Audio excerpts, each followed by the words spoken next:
Kenya ballo barzafi kagallo ala shankura ganna may sarganna wati yo maratu farado himimsitu forma gobe barodu ori wareledu ya jirubi ya orma kajita namorma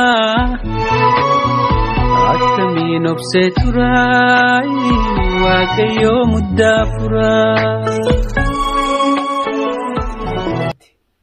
dargaggeessa dilasan dhabe kasanin keenya addunyaa tu sagalee taati itti nama sanis asit dhabnee daarooyineeti keenya kasilaa jirus furmaata tokko malee biyya tana keessa taa'aa jira jechuudha qaamni dhaabbanni gartee baqattoota bakka laanneef amma fakkeenyaaf yoo halaalu taate nuti amma baqattoota UNHCR jala jirre jechaadha Eertiraan interview inuman godhamtu guyyaa dhufan waa xiqqoo gaafatan kutte amma warra halee deemee jira amma jecha maacha kana keessa warra deemaa jira namni keenya namnummaan gura laatu gargaarsa illee raamrotan gargaarsa manguddoo dhukkubsataa meeqaantamii biyya tana jira hayyataamaadhaa ati nurraa cufattee jechuun waan kana gartee nu godhe tana dhiiroo dallansuu addaati malee yoo namoomaatii nama yoo heddumminaatii ni qabna yoo beeytotaatii hedduu qabna maaltu teenya tana doosee gaggombiseen gaafii silaa namni keenya ol gaafachuu qabu jechuudha tanarratti kanaafuu gaarraan tana wanni sababeeffannee guddoo walitti dhufne gadda ijoolleeti yaadannoodha dirqamataa tokko yaadannuus lamaan yaadannuus guyyaan gamtaa yaadannuus guyyaatu dhufa taanii akka irraanfatamu hin qabneef xurree taraaramte tana yeroo hunda yaadannee gartee Oromootaan ga'uun dirqama barabaraan nurratti Inni si gaafadhu ijoolleen hangi tokko akka mana kee turte quba qabna. Ijoollee san keessaa maqoota ijoollee sanii qabeetu ni qabda. Ijoollee dhugaadha ijoolleen na bira turan.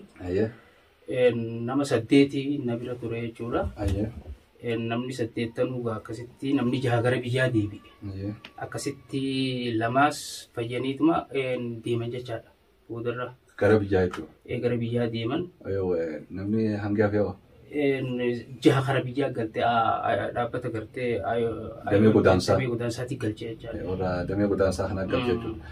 Lamaan hafteewa. Lamaan haftees boodarra baatii tokko baatii 2 taa'ee tokko baatii 3 taa'ee akkasitti achiin booda wayyaawanii kaanis waraqaa hin qabu asitti bitaaqaan kanan dandageetti waraqaa san baafadha deeme jechuudha. Mee asirratti waliin si gaafadhu amma rakkoon Suudiidhaas hin jirte asiis hin jirte namoonni ammaan tana biyyarraa oqaa dhufu dallaalaan dhufan jechuu gawwoomfamanii amma asitti daangaa kanarra ni miidhaman namni isaan gargaaru jiru dhaabbanni gartee silaayoonni keessee harkuun isaan kanaas hin gargaaru mee kanoo rakkoon tunoo maal jettame? Rakkoo tana dhiiroo nutiin kun eega gabroomne yeroo dheertuudha gabroomne namni nu gabroomsees nama akkan qabne nu gabroomse jechuudha nama akkan qabne durarratti haa gartee nu gabroomsee nu bulche qomaata kan lamadaa yataama kan sadaffaa diqaala kan afraffaa malaata nama afran kan mootummaa afran kan nu wal dabree nu quncaasee namni keenya kun dhamee malaafami malii wargaafachuu dhabuu keessatti karaa harki deemuu keessatti amma fakkeenyaaf jimmata qote kana nama 90 oliitu daangaa kanarra dhume kun amma kaleessuma nama 7 maal dhageetti ilaalee jechaadha dhalaasanuu dhaluma hundi taan ija tana keessaa ijji tun keessan jirtu taan garaan kun sibiilli hantiin tun keessa guuramtee kana akkaataa gartee itti biyyarraa itti bahan kana waan biraa yoo dhaban waan kana lallabanii himanii warra biyyaatiin gahanii ijoollee dhoorka aboo biyyanii qabna biyya fi tana yoo du'anillee biyya fi bareeddu. Duutis lafa qotamtu. Kabaja.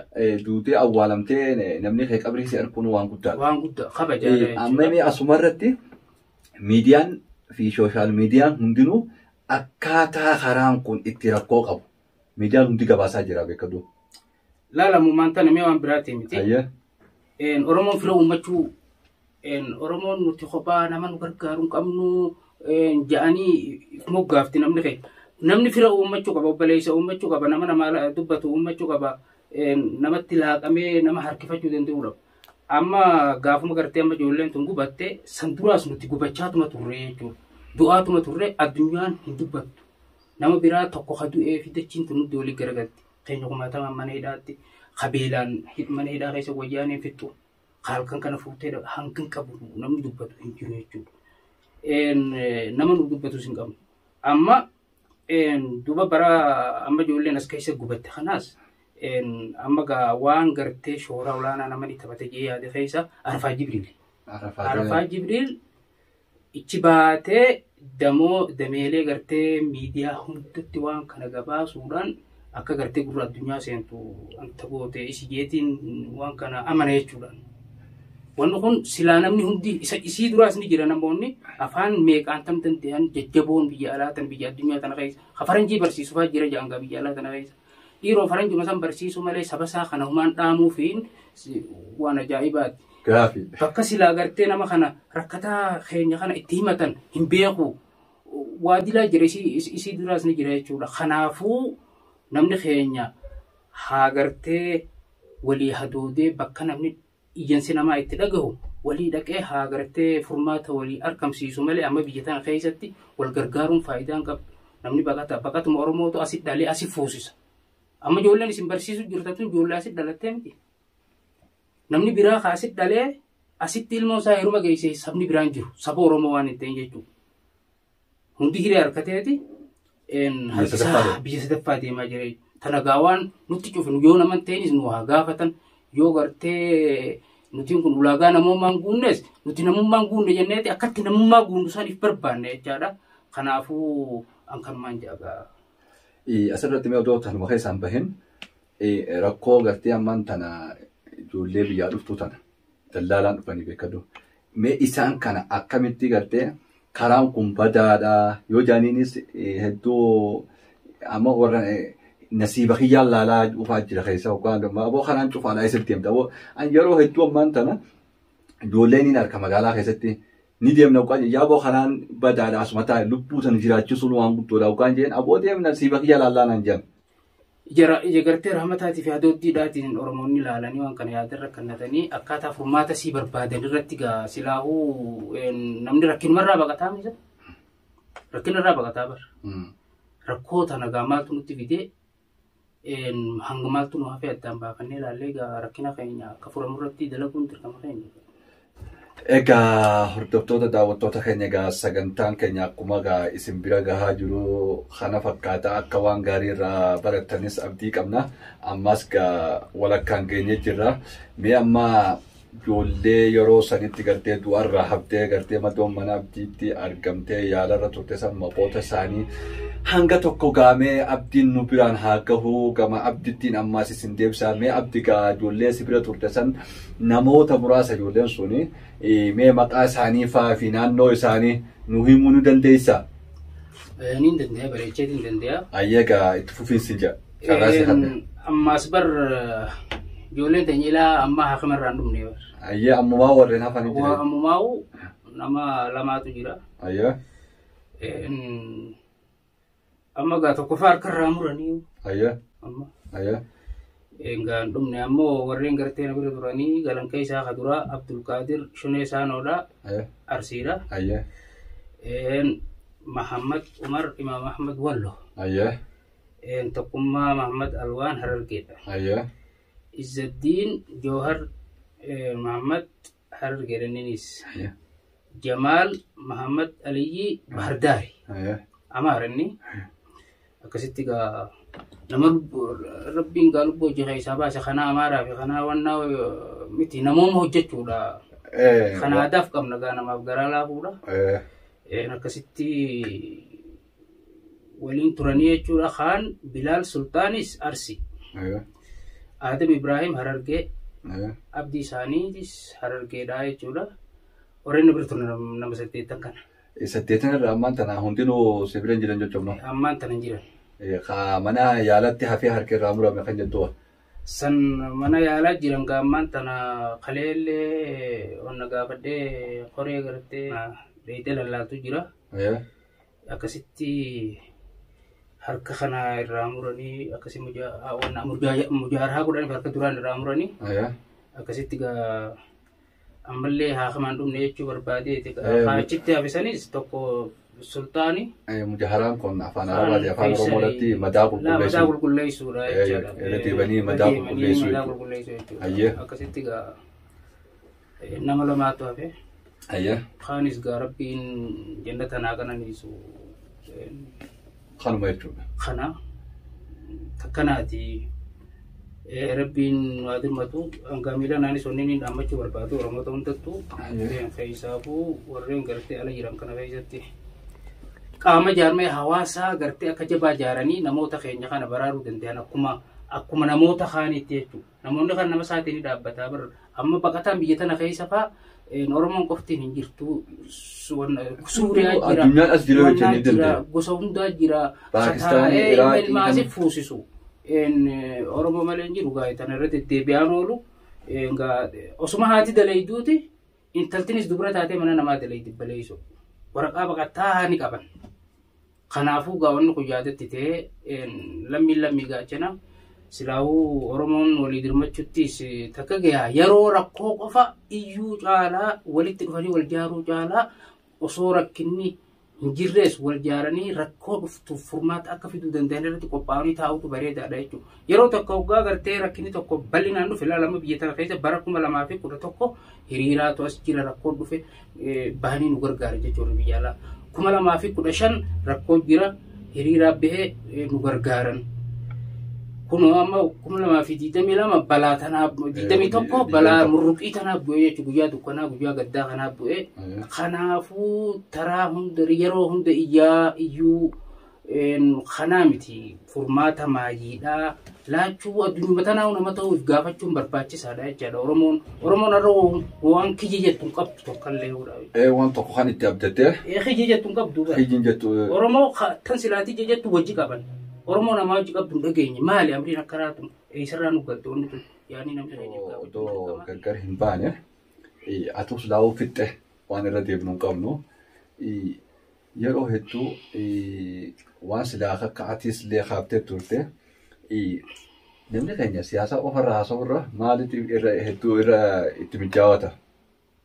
Nama keenya gamtaa furmaata waaraa walitti hidhannoo if cimsuu caalaa namuu siyaasa adda addaa hordofeetuma qoodameetuma akkamatti yaadaa wal jibbeetuma wal cinaa deemuu tanaatu dhukkuba guddaa kan nu keessa jiru an kanaan harka jechuun kasassoo nu kuti. Siyaasaan tun bakka ni qabdi yookaan akkana laatte namni amma aboo mataa walitti qabanneeti waan kana godhannaa irratti amma keessaafuu ijoollee ni qabna ijoollee barsiifannaa kajuun argu taakka jedhi qarshii takkaa walitti fidannee lama godhanna kajuun sin argu taakka jedhi. Maal jedhaniidha siyaasuma hin jirre tanaaf gartee namuu wal balaaleffatee muka wal fannisaa jira. Siyaasaan namni garaagaraa deeggartuun bakka ni qabdi galma ni qabdi. Barsilaa beekanii qaama siyaasaarra qaama hawaasaatu furmaatarra qaba. Hawaasni kun bahara. Amma kalloonni bahara keessa jiraatu. Yoo bahari hin jiraanne kalloonni hin jiru jechuudha. Kanaaf hawaasni kun bahara hayyuun isa keessaa dhufa qabsaa'uun isa keessaa dhufa. Gonummaan silaa qabsoon tun jiraatuun hawaasa keessaa dhufti jechuudha. Kanaafuu namni caalaa hawaasaa qaama hawaasaa cimfachuu danda'uudha qaba jechuudha. Wannummaan kee hundi galma gahuun kanaafuu waan kana keessaa bahanii arraan tana gaafa wayyaanii gartee akka duraanii sanirra wayyaan waan gartee as deemaa jirtu nu fakkaatti akkana qalbittichi ilaallu waan hunda keessattuu waan dhufu rabbii qofaaf beeka. Kanaaf namni keenya akka gartee qaama hawaasaa cimfatee rakkoo isaa gamtaan furatu irratti silaa dalagee hin jaa jechuudha. Yaada gaarii kaaftee maaliif jennaan ammaan tana wanni ati jette wanni caalaan jaarmaa hawaasummaadhaati. Amma fakkeenyaaf dubbii dhugaadhaati tun ragaadhaatti qabna maaliif jennaan amma pirezidaantiin Turkiidhaa paartiin isaanii akkaataa itti biyya qabatte yoo laallee dura dhaabbata hawaasummaadhaaf dalagaa ture. Tola ooltummaa jechuudha. Bishaan namaa naqan, bishaan namaa baasan, matoora ooyiruutti obaafattu sii bitan, ombolaansii fa'aa bitanii ombolaansii tanaan fuudhanii mana hakimaa nama geessan nama omboleeshiina gartee garaa baqeeffachuu hin dandeenye kan gartee mataa kan yaala ilma namaa jechuudha. Mana yaalaadatti dinagdee hin qabne kana mana yaalaa geessanii yaala kana fa'aa godhaa fi turan nama baratee yuunivarsiitii seenuu hin dandeenye irraa kafalanii barsiisuu nama gartee qaama irruudhaa ka waan inni sosoofuu hin qabne waan sosoofuu fa'aa bitanii fi utuutuma kana jedhamtu saboo isin maalii fi parlamaanaa biyyattiin hin seenne jennaan akkasitti booda parlamaanaa seenan jechuudha. Arra Turkiin uummata saniin biyya Turkii jedhamte jechuudha warraan tana caalaa irratti jechuudha. Arra Turkiin Awurooppaadhaan waan garaagarummaa qabdu hin jirtu jechuudha. Hay addaan pirezidaantiin cimaan akkanaa biyyattii Turkiyaa qabdu kun jaarmaa hawaasaa keessaa bahee nama agarsiisa jechuudha.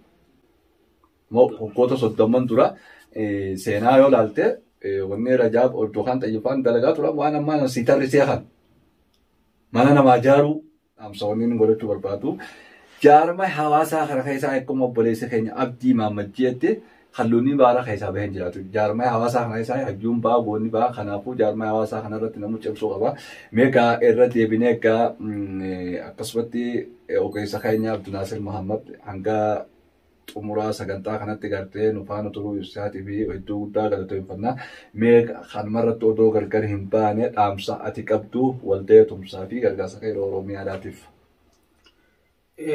Dhaammaddeetiin turerra dhagaa eegarra na deebifte ammaasniin dhaammadda waliin jechuu barbaadu akka gartee jaarmaa hawaasaa ijaaree nama isaa kana waan qabuun walitti fidatee gargaaraa jiru kana cinaa dhaabbatanii waan kana haa guddisanii hin jechuun kun gartee gargaarsa osoo hin taane akkuma kana dura dubbannetti aartii afaanittis of keessaa qaba leenjisuu gartee ijoollee irrattis rakkataa fi waa hunda waan of keessaa qabuuf jecha dhaabbata tokko jedheetiin amana kanaafuu wal keessaa gartee haa baanu nuti bara ammoo wal keessaa baanee hojiin qabanne wal keessa nu naqan akkuma wal keessa garagallu akka aaraatti wal keessa gura sammuudha nu saaman namni akka sammuun saamamtee wal keessa achi bahuu hin danda'u waluma keessa garagala jechuudha. Kanaafuu akka wal keessa achi baanee nama keenyaaf hojjennu irratti haa jabaannu hin jaa bakka jirrutti haa wal hordofnu jabaadhaa Oromoonis akka gartee isin bira dhaabbatan gaaniin amana keessanii nu gootanii ka gargaarsa Oromoo harkannaan mootummaa itti dandeesse rakkataa Oromoo qajeeltee bira dhaabbachuu dandeessu taatan jechaadha kana jeetiin amana kanaafuu gaana jiraadhaa. Egaa daawwattoota hordoftoota keenya egaa qophii arraan tana isinii dargaggeessa jireenya keessumaafuu jireenya qabsoo Oromoo mooraa qabsoo Oromoo keessa dhalatee achirraas egaa jireenya bakka Jabuutii fi booda Somaaliyaa irraa ka'ee Jabuutiidhaan Yaman seenee Yaman keessattis hojiilee gartee lammummaadhaa gargaarsa irratti bobba'ee kan hojjechaa yeroo dheertuu biyya tana keessatti ture waliin Abdii Muhammad kan gaafii fi deebii waliin goone kutaan tokkoffaa isaa asumarratti xumuramaa kan gargar baanu taana. Qopheessee qophii tana ka isin biraan gahe an Boonaa Birraadhaati. Ogeessi kaameraadhaa Abdunaasir Muhammad. Istiidiyoon keenyas yeroo gabaabaa keessatti istiidiyoo haaraa waan banaa jirruufis istiidiyoon keenya istiidiyoo gola seenaadhaati. Istiidiyoon gola seenaa yeroo gabaabduu keessatti tajaajila inni kenniti kanaafuu hangasittis nu afaddaadha. Ammoo gamaan ammaan tana beeksisa isinii godheen kanaan qophiilee adda addaa isin biraan geenyaan nu hordofuu qofa hin dagatina. Waliin haa hojjennu, waliin haa dhaabbannu, wal malee hin qabnu. Walta'ee tumsaa fi gargaarsa qeerroo Oromiyaa ogeessi kaameraa Abdunaasir Muhammad waliin ta'uudhaan qophii kana fakkaatu hundaa'u isin biraan keenya. Kana boodaatis qophii kanarra babbareedaa qabannee qophii biraatiin hanga walitti deebinutti nama torbaanii nu haa taasisu jechaa kan gargar baanu ta'a horaa bulaan xumura dhaamsa. Jiru biyya ormaa mukachitaa namormaa akkamiin obsee turaa waaqayyoo muddaa furaa.